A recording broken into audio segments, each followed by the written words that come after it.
Welcome to Mitu kitchen. আজ আমি দেখাবো কাঁকরোল ভাজির একটা ভিন্নধর্মী আইটেম। তো আমি প্রথমে সরিষার তেল দিয়ে দিলাম কড়াইয়ে, অল্প পরিমাণ দিলেই চলবে।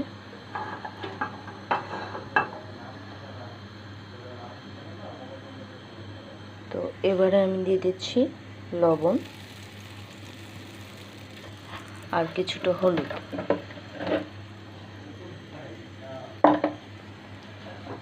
এবারে আমি কাঁকরোলগুলো দিয়ে দিচ্ছি।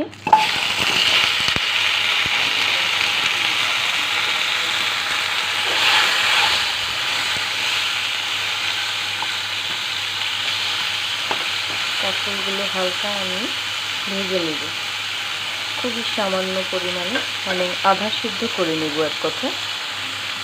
তো আধা সিদ্ধ হয়ে গেলে আমি উঠিয়ে নিব। তো কাঁকরোলগুলো আমার মোটামুটি ভাজা হয়ে গিয়েছে, আমি যেরকম চাচ্ছিলাম। হালকা একটু দাগ লাগিয়ে নিয়েছি। তো এবারে আমি আস্তে আস্তে কাঁকরোলগুলো তুলে ফেলব।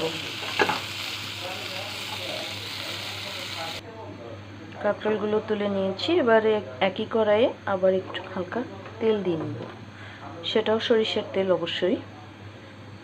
তো এবারে আমি দিয়ে দিচ্ছি একটুখানি ফোড়ন।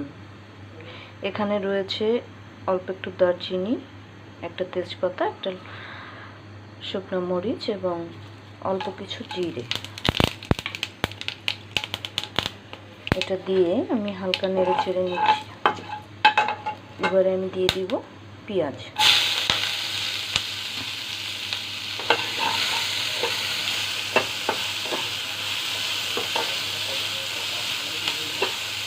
পেঁয়াজটা একটু নেড়ে চেড়ে নিচ্ছি। পেঁয়াজটা আমার নেড়ে চেড়ে নেওয়া হয়ে গিয়েছে। এবার আমি হালকা একটু পানি অ্যাড করে দিচ্ছি।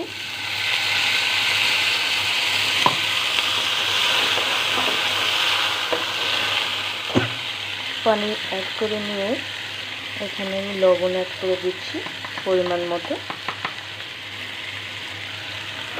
আর দিচ্ছি হলুদের গুঁড়ো। তো এখানে একটু মিক্স করে নিচ্ছি।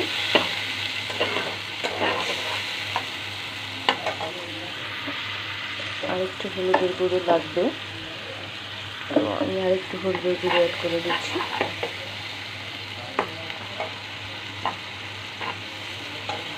এবার এখানে আমি অ্যাড করে দিব বোম্বাই মরিচ কেটে রেখেছিলাম, যেটাকে নাগা মরিচ হিসেবেও আমরা চিনে থাকি, সেটা কিছু কেটে রেখেছিলাম। তো আমি এবার মরিচটা অ্যাড করে দিলাম এবং এবারে অ্যাড করে দিচ্ছি আগে থেকে ভেজে রাখা কাঁকরোলগুলো।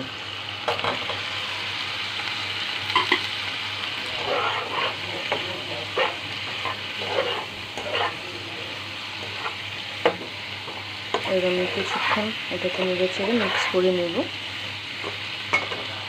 এই পর্যায়ে একটু ঢাকনা দিয়ে ঢেকে দিলে ভালো হয়।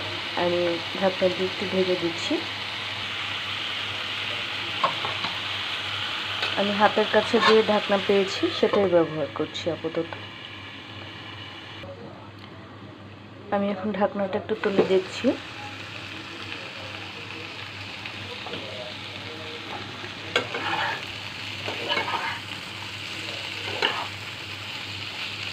একটু সিদ্ধ হয়েছে কিনা দেখে নিচ্ছি।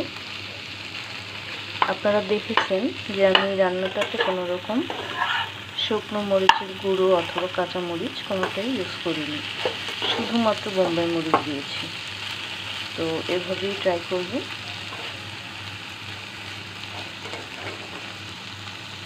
ভালোভাবে সিদ্ধ হয়নি, আমি আর একটু ঢেকে দিচ্ছি।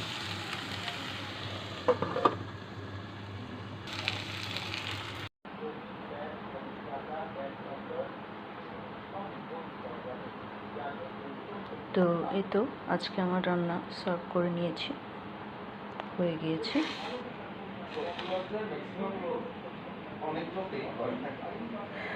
আজকের মতো এটুকুই। ভালো থাকবেন আপনারা, সুস্থ থাকবেন। আর আমার রেসিপিগুলো ভালো লাগলে আমার জন্য দোয়া করবেন।